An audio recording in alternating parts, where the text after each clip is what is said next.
वास येत आहे.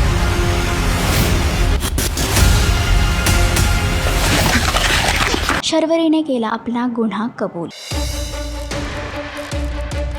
जानकीला बसला आश्चर्याचा धक्का.